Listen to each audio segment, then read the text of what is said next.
Hello friends, इस video में हम लोग एसएससी जीडी का मिनी मॉक सॉल्यूशन करने वाले हैं 21 जनवरी का, वो भी मैथ्स के बेस्ट ट्रिक के साथ। तो चलिए शुरू करते हैं। पहला क्वेश्चन है हमारे पास कि इसका हमको वैल्यू पता करना है। तो सबसे पहले हम बोर्ड मास के हिसाब से सबसे पहले ब्रैकेट पर काम करेंगे। तो ब्रैकेट में यहाँ पर क्या है, इसका एलसीएम लेंगे, यहाँ 35 आएगा। अब 7 5 जा 35 होता तो इसको 5 से मल्टीप्लाई करेंगे। तो 5 से मल्टीप्लाई करेंगे कितना होगा, 5 तिया 15, 15 के 5 हाथ में रहा 1, 6 तिया 18 और 1 6 5 30 और 1 31, यानी 315। 315 प्लस 5 को 35 7 बार में, तो ये 7 से मल्टीप्लाई होगा।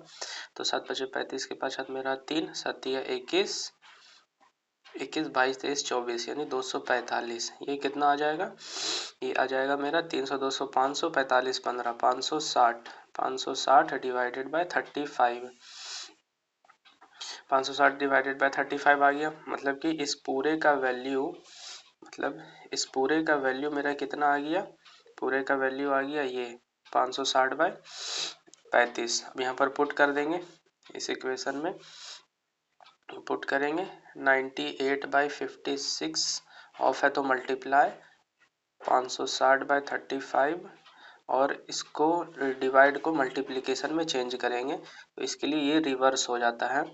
तो रिवर्स होगा तो कितना होगा, 49 बाई 7।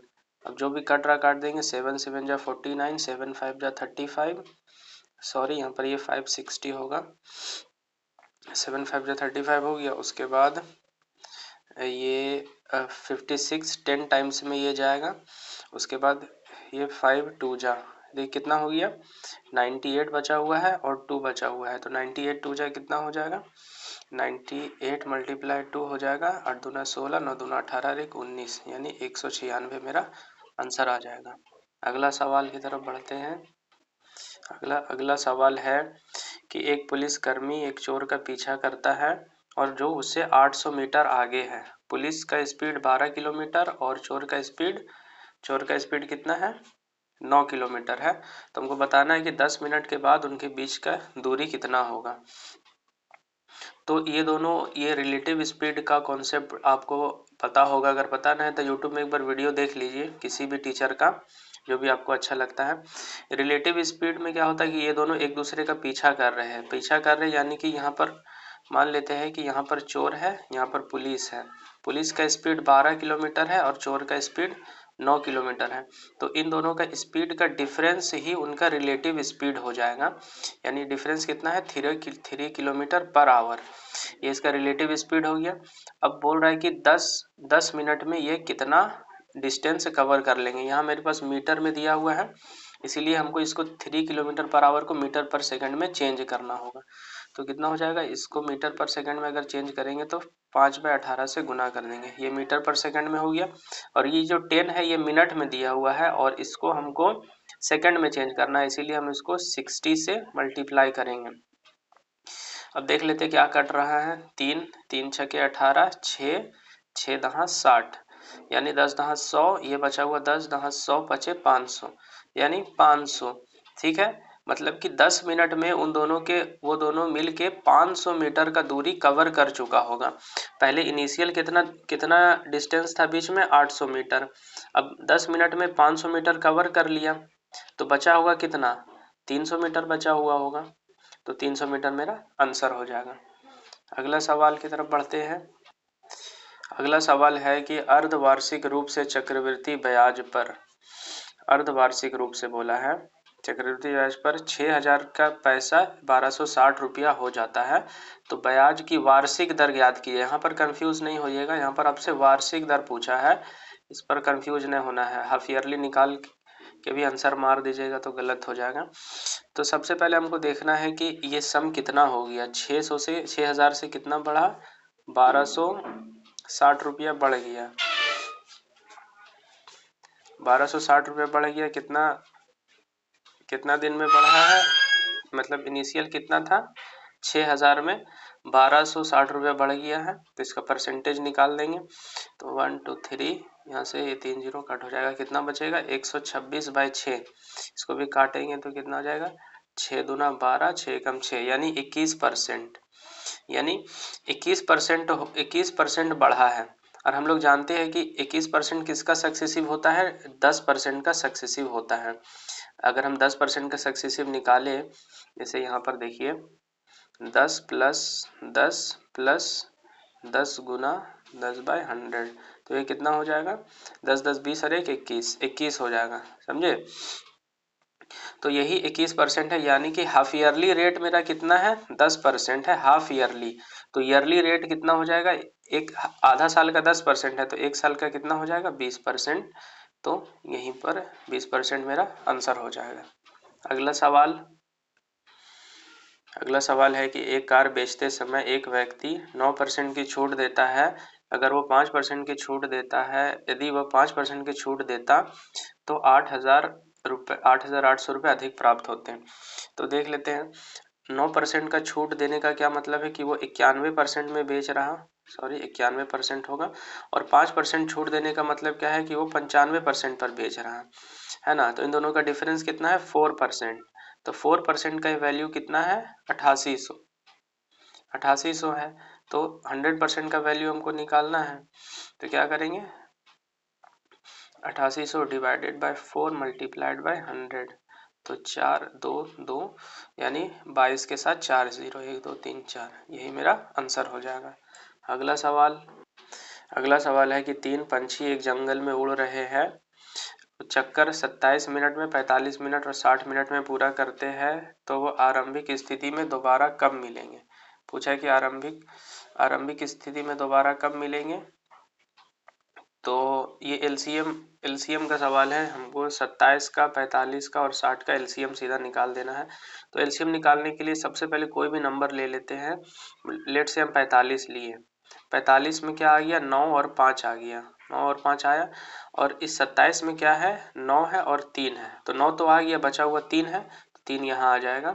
तो यह 27 का भी निकल गया, 45 का भी निकल गया, बचा हुआ है 60। 60 को हम कैसे लिख सकते हैं, 60 को हम लिख सकते हैं 12 गुना 5, तो ये 5 आ गया, 5 तो पहले से यहाँ पर प्रेजेंट है। अब बचा हुआ कितना है, 12, 12 को क्या लिख सकते हैं, 4 गुना 3, 3 भी पहले से प्रेजेंट है, बचा हुआ कितना है 4, तो यहाँ पर 4 लिख देंगे। तो ये 60 का भी इसमें आ गया। 9 बचे 45, 45 चौके 150, ये कितना हो गया, 9 बचे 45, 45 दूना 90 दूना 180, 180 गुना 3 यानी 540, 540 इसका आंसर हो जाएगा। अगला सवाल, यानी कि वो 540 मिनट के बाद वापस मिलेंगे, यही इसका आंसर हो जाएगा, है ना। 540 मिनट के बाद वापस से मिलेंगे। क्वेश्चन हमसे पूछा है कि वह संख्या क्या होगी जो हमेशा 2 अंकीय संख्या, एक सेकेंड, हमेशा 2 अंकीय संख्या हमेशा उस संख्या के अंकों के परस्पर बदलकर प्राप्त की गई संख्या के योग का गुणनखंड होगा। जैसे यहाँ पर ऑप्शन से बनाना सबसे सही रहता है। मान लेते हैं कि अगर 11 लिए, तो क्या क्या बोला कि 2 अंकीय संख्या और संख्या के अंकों को परस्पर बदल दें। मान ले संख्या के अंकों को 11 था, 11 को अगर बदल तब भी 11 ही रहेगा, और इसका सम 11 का अंकों का सम यानी 1 और 1 2, 2 इसका गुणनखंड होगा। तो 22 है, 22 11 का मतलब कि 22 11 का फैक्टर है, गुणनखंड है, तो हाँ है, तो ये आंसर हो जाएगा। इसी तरह क्रॉस चेक करने के लिए अगर हम 12 को पहले चेक करें, तो मान लिए 12 है, 12 का अंकों को बदल दें, यानी 21 को और इसके अंकों को जोड़ दें, यानी 2 और 1 3, 21 दिया कितना हो जाएगा, 21 दिया हो जाएगा 63। क्या 63 12 का फैक्टर है, 63 12 का फैक्टर नहीं है, इसीलिए नहीं होगा। इसी तरह इसको भी चेक करेंगे नहीं आएगा, इसको भी चेक करेंगे नहीं आएगा। 11 मेरा ऑप्शन में था, ऑप्शन से चेक किए, यही मेरा आंसर हो जाएगा। अगला सवाल, अगला क्वेश्चन पूछा है कि उन वर्षों की न्यूनतम संख्या ज्ञात कीजिए जिसे 2600 इस परसेंट पर साधारण ब्याज की रुपया पूर्ण संख्या में होगा, यानी पॉइंट में आंसर नहीं आना चाहिए। तो इसको सबसे आसानी से समझ लेते हैं। मेरे पास रेट कितना है, 6/2/3% है। अगर इसको सिंप्लीफाई करें तो 6 18 2 20, 20/3 है, 3% है। और हमको यहाँ पर कोई ऐसा नंबर चाहिए जिसको 3 जो गुना करने पर ये जो नीचे का जो फ्रैक्शन है वो हट जाए। तो सबसे न्यूनतम सबसे मिनिमम नंबर कौन सा होना चाहिए? 3 ही होना चाहिए, क्योंकि 3 को यहाँ अगर रखे तो ये 3 से ये 3 कट जाएगा और बचेगा कितना? 20%। और 20% का ये 2600 का 20% निकालेंगे तो हमेशा होल नंबर में आएगा, फ्रैक्शन या फिर कोई भी पॉइंट में आंसर नहीं आएगा। इसीलिए मेरा आंसर कितना हो जाएगा? 3 आंसर हो जाएगा। अगला सवाल है, एक त्रिभुज की दो भुजाएं बराबर हैं और तीसरी भुजा इनमें से किसी एक भुजा के 1.5 गुनी है। तो त्रिभुज की परिमाप 14 इकाई है, तो त्रिभुज का क्षेत्रफल ज्ञात कीजिए। तो सबसे पहले एक त्रिभुज बना लेते हैं। मान लेते हैं कि ये अगर 1 यूनिट है, ये 1 यूनिट है, तो ये जो थर्ड वाला होगा ये इसका 1.5 टाइम्स होगा, तो ये 1.5 यूनिट हो जाएगा। अब हमसे पूछा है कि इनका परिमाप इनका पेरीमीटर कितना है? 14 यूनिट है। 14 यूनिट है तो कितना हो जाएगा?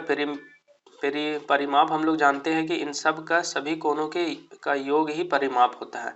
तो अगर इसका योग करें तो ये 14 कितना हो जाएगा? 1 2 और 3 3.5, 14 है, 3.5 का वैल्यू है। तो हम 1 यूनिट का वैल्यू निकाल लेते हैं। तो ये क्या हो जाएगा? 35, 140 बाई 35 दूना 70, 4। तो इसका आंसर कितना आ जाएगा? 4 आ जाएगा। यानी इस ट्रायंगल में ये कितना हो गया? ये 4 है, ये 4 है और ये 4 गुना 1.5 यानी 4 एकम 4 और 2 6। ये कितना है? ये 6 है। तो अब मेरा सारा एरिया पता चल गया, ट्रायंगल पता चल गया कि ये इस एक साइड है, दो साइड 4 4 का है और एक 6 का है। अब इसका हमको सिर्फ एरिया निकालना है। तो एरिया के लिए हम हेरोन्स फार्मूला का यूज़ कर रहे हैं, एस माइनस ए, एस माइनस बी और एस माइनस सी का। ठीक है, तो सबसे पहले सेमी पेरीमीटर निकाल लेंगे। सेमी पेरीमीटर यानी पेरीमीटर का आधा। पेरीमीटर मेरा कितना है? 4 4 8 6 14, 14 बाई 2 यानी 7 है। तो पेरीमीटर का आधा कितना हो जाएगा?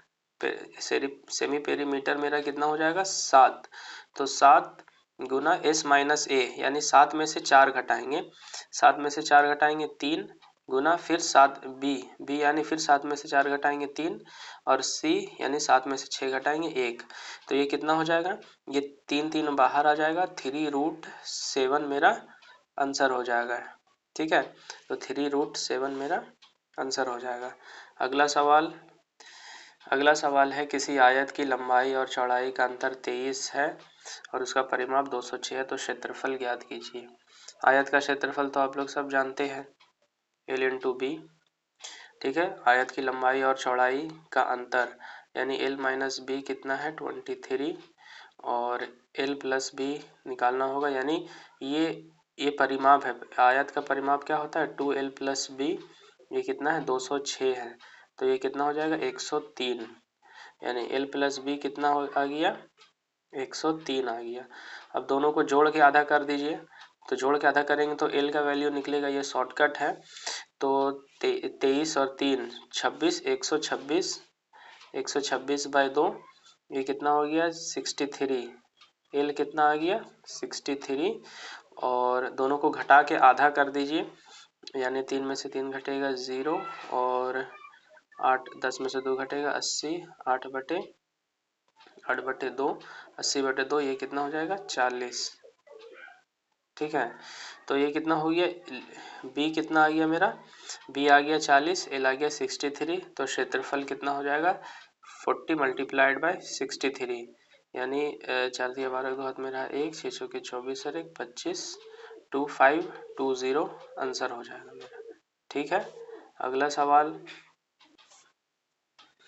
सवाल है कि एक रेलगाड़ी एक खंबे को 13 सेकंड में पार करती है, तो 210 मीटर लंबे प्लेटफॉर्म को 27 सेकंड में पार करती है। तो रेलगाड़ी का स्पीड हमको पता करना है। तो सबसे पहले अगर रेलगाड़ी किसी खंबे को पार कर रहा है यानी वो अपना ही डिस्टेंस को पार कर रहा है, तो अगर यहाँ से स्पीड निकाले वेलोसिटी इक्वल टू रेल का जो लेंथ है और टाइम 13 सेकेंड। और दूसरा इक्वेशन अगर देखें तो फिर सेम स्पीड रहेगा, लेकिन यहाँ पर क्या हो रहा है? अपना स्पीड तो पार कर रहा है लेकिन 210 मीटर का प्लेटफॉर्म का भी पार कर रहा है। 210 मीटर और डिवाइडेड बाय 27 सेकेंड में ये डिस्टेंस है। देख लीजिए, ये डिस्टेंस है, ये टाइम है। तो अब यहाँ पर ये और ये दोनों बराबर है तो इन दोनों को भी बराबर कर देते हैं। अगर बराबर करेंगे तो ये कितना आ जाएगा, r/13 equals to r plus 210/27। अब मल्टीप्लिकेशन कर देना है तो कितना होगा, 27r equal to 13r plus 13 गुना 210। ठीक है, अब इस 13r को इस तरफ ले जाएंगे तो 27 में से 13 घटेगा तो 14r बराबर 13 गुना 210 हो जाएगा।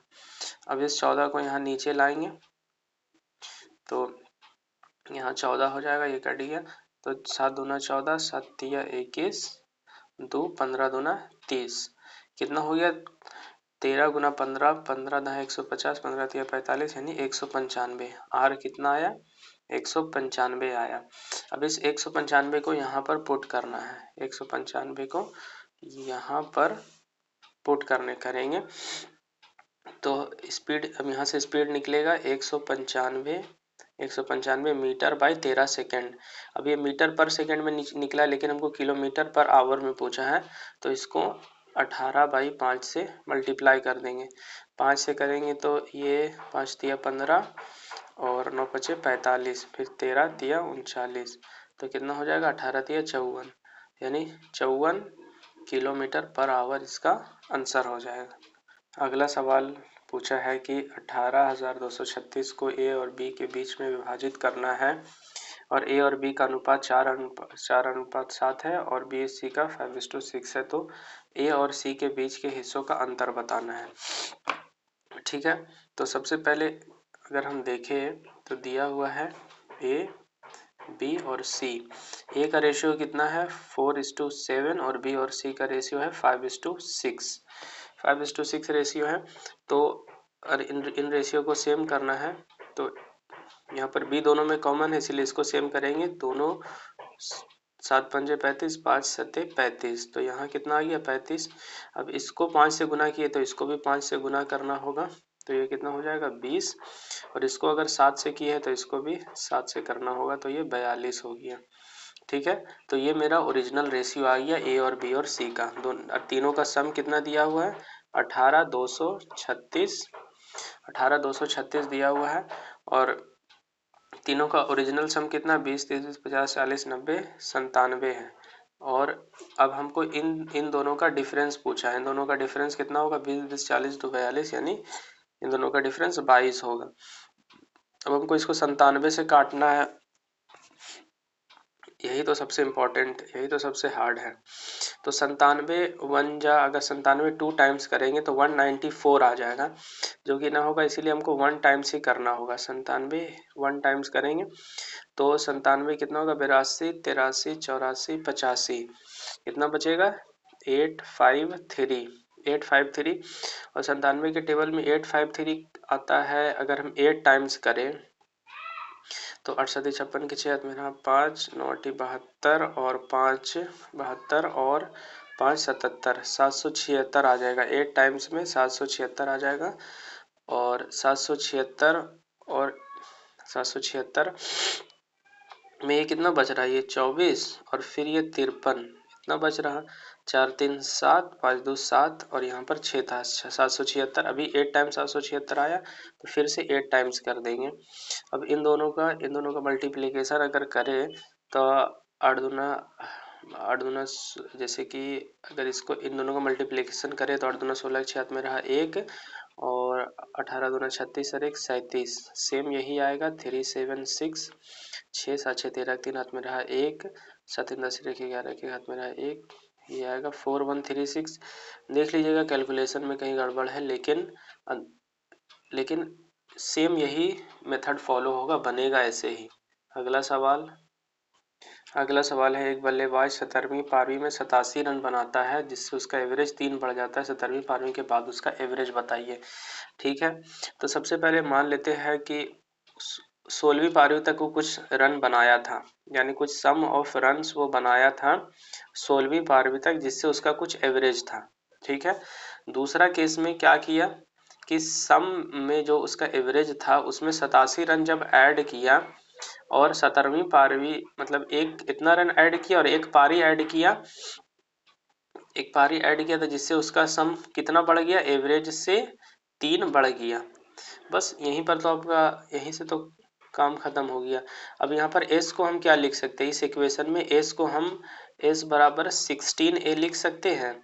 बस अब इसी को यहाँ पर पुट कर देना है, इसको यहाँ पर पुट कर देना है, तो कितना हो जाएगा, s की जगह पर हम 16a पुट करेंगे, 16a plus 87 divided equal to ये यहाँ मल्टीप्लाई होगा 17a प्लस 17×51, ठीक है।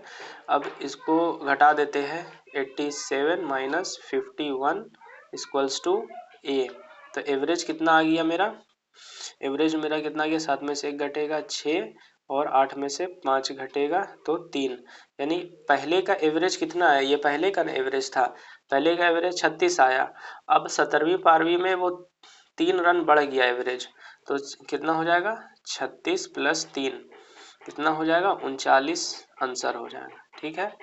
अगला सवाल, अगला सवाल है, यदि चावल की कीमत में 28% वृद्धि हो जाए तो चावल की खपत में कितने सेम, वही घिसा पिटा सवाल। मान लेते हैं 100 था, 100 से 128 हो गया, तो वापस यहाँ तक पहुँचने के लिए कितना कमी करना होगा, 28 का कमी करना होगा कितना में, 128 में, और इसी को परसेंटेज में निकाल देना है।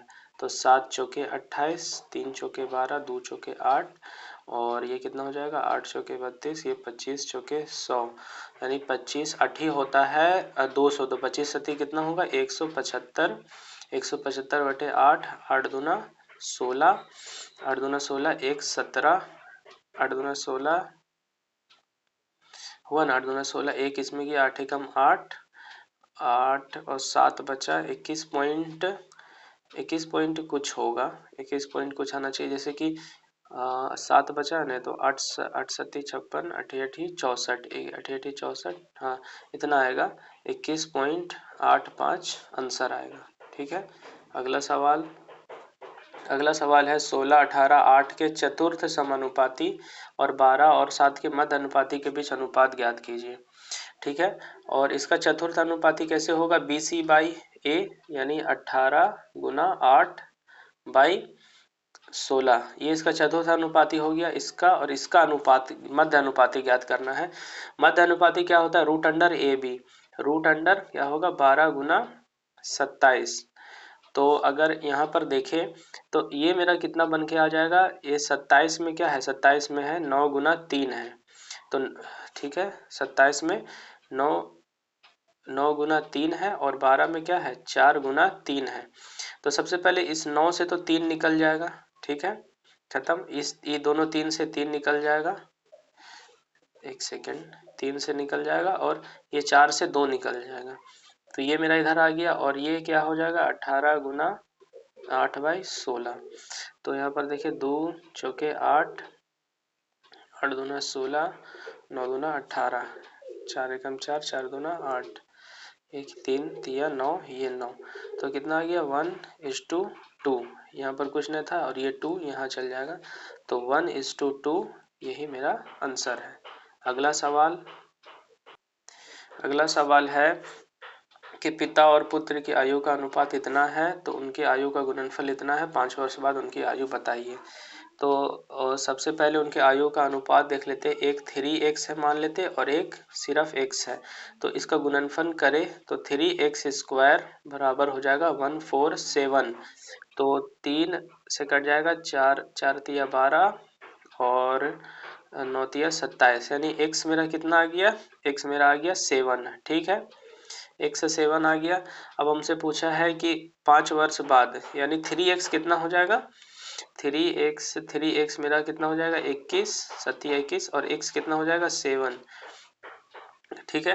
5 वर्ष बाद उनकी आयु का अनुपात क्या होगा, इसमें 5 ऐड कर देंगे अगर, और इसमें 5 ऐड कर देंगे, तो ये कितना हो जाएगा 21 5 26 और 7 5 12, तो ये कितना हो जाएगा 13 दूना 26 और 6 दूना 12, तो 13:6 आंसर हो जाएगा, ठीक है। अगला सवाल, अगला सवाल है किसी संख्या को जब 119 से विभाजित किया जाता है तो शेषफल 9 प्राप्त होता है, तो 17 से विभाजित किया जाता है तो शेषफल कितना होगा। ठीक है, मान लेते हैं कोई नंबर है, कोई 17 से अगर डिविजिबल है तो शेषफल 19 प्राप्त होता है।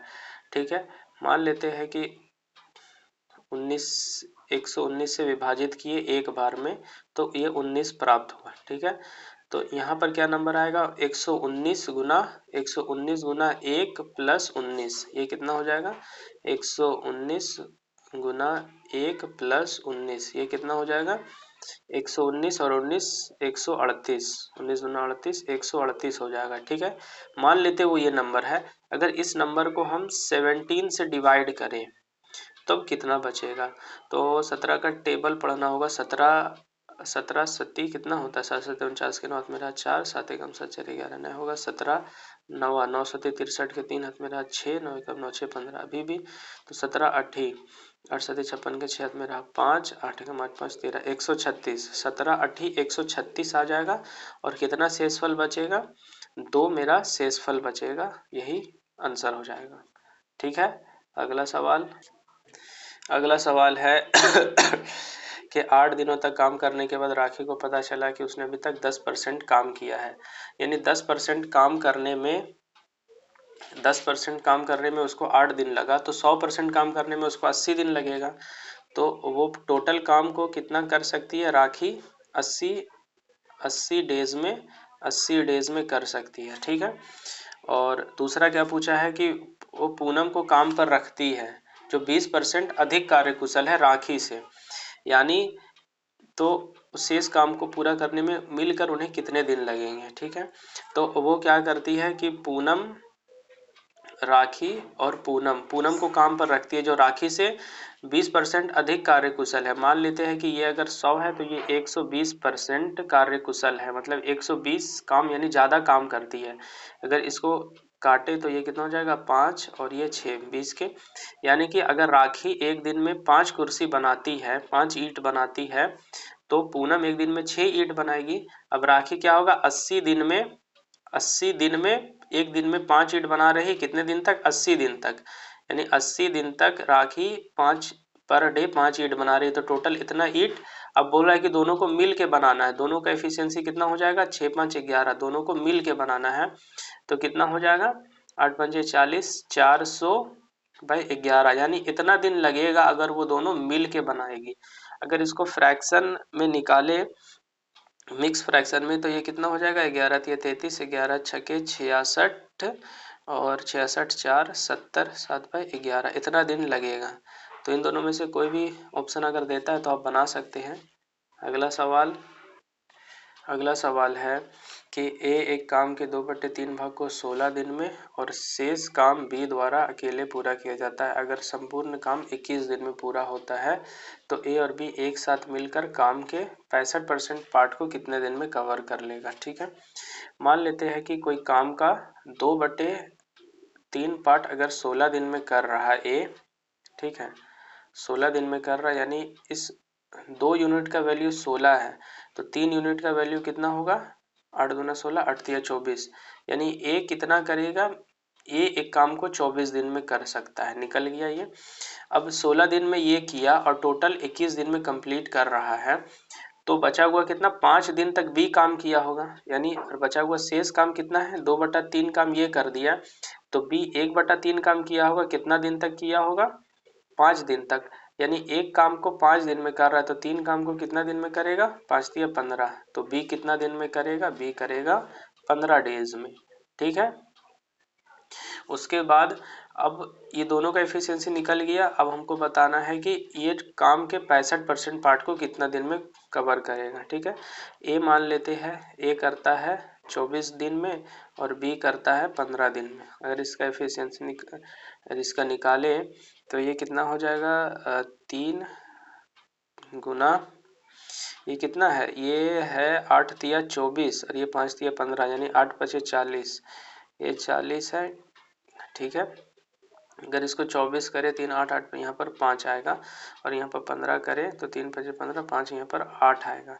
अब हमसे पूछा है कि इस काम के, ये जो काम है इस काम का 65%, यानी इसका 65% निकाल लेते हैं, यानी 120 का 65%, ठीक है। 120 का 65%, ये दोनों मिल के अगर निकाले तो 6 दूना 12, 13, 6 दूना 12, 13 पंजे 65, यानी 13 छके 78, यानी 78 काम को ये दोनों मिल के, इसका एफिशिएंसी 5 है, इसका एफिशिएंसी 8 है, 8 5 13, कितना दिन में करेगा, 13 छके 78, यानी 6 डेज में ये दोनों मिलके काम कर देगा, ठीक है। तो अगला सवाल कि एक सब्जी विक्रेता आलू को 22 रुपया में खरीदता है और 18 रुपया, मतलब 22 रुपये में बेचता है और 18 में खरीदता है, और 1 किलो के जगह पर 850 ग्राम ही आलू देता है, तो अर्जित लाभ % बताइए, ठीक है। तो वो 18 में खरीद कर कितना में बेचता है, 22 में बेच देता है, और लेकिन वो क्या कर रहा है कि 850 ग्राम ही देता है 1 किलो के जगह पर, तो वो कितना देता है, 850 ग्राम देता है कितना की जगह पर, 1 किलो के जगह पर, यानी 1000 ग्राम के जगह पर। अब यहाँ से काट देते हैं, 9 दूना 18, यहाँ से काट देते हैं 9 दूना 18, 11 दूना 22, यहाँ से काट देते हैं 17 पचे 85, 1 0 कट जाएगा, और ये 20 पचे 100, यानी 17 नवा कितना हो गया, 963 के 3 हाथ में रहा 6, 9 कम 9 6 15, 153 में वो खरीद रहा और बेचता है कितना में, 220 रुपया में। तो फायदा कितना हो रहा, 53 और 20, 53 7 60 और 40 100, और यहाँ पर 20, यानी 67 रुपीज़ का फ़ायदा हो रहा कितना में, 153 में, 67 का फ़ायदा हो रहा, तो परसेंटेज में चेंज करेंगे, तो इसको सॉल्व करेंगे तो लगभग कितना आएगा, लगभग आएगा 43.7% आएगा, तो यही मेरा आंसर हो जाएगा। अगला सवाल है कि यदि किसी भिन्न के अंश में 25% की वृद्धि की जाती है और हर में 10% की कमी की जाती है तो 15/16 हो जाता है, मूल भिन्न ज्ञात कीजिए, ठीक है। तो सबसे पहले हम कोई भी एक भिन्न लिख लेते हैं, x/y, और x/y में अगर 20% की वृद्धि किए, 25% का वृद्धि कर दिए, तो ये कितना हो गया, 125% हो गया, और y में 10% की कमी कर दी तो ये 90% हो गया, तो परसेंट से परसेंट कट जाएगा, तो ये बराबर कितना हो जाएगा, 15/16 के बराबर हो जाएगा, ठीक है। और अभी यह 15 से काट देते हैं, तो 3 पचे 15 और 25 पचे 125, ठीक है। उसके बाद यहाँ पर 8 दूना 16 और 45 दूना 90, उसके बाद 5 पचे 25, 9 पचे 45, तो ये कितना हो जाएगा, 27 कितना हो गया यहाँ पर, ये यहाँ गया 9 तिया 27 और 8 पंजे 40, यानी मूल भिन्न कितना हो जाएगा, 27:40, यही मेरा आंसर हो जाएगा, ठीक है फ्रेंड्स। तो अगर आपको ये वीडियो अच्छी लगी है तो like share and subscribe, and if you have any doubt, अगर आपको कोई डाउट है तो आप कमेंट कर सकते हैं। Thank you for watching this video.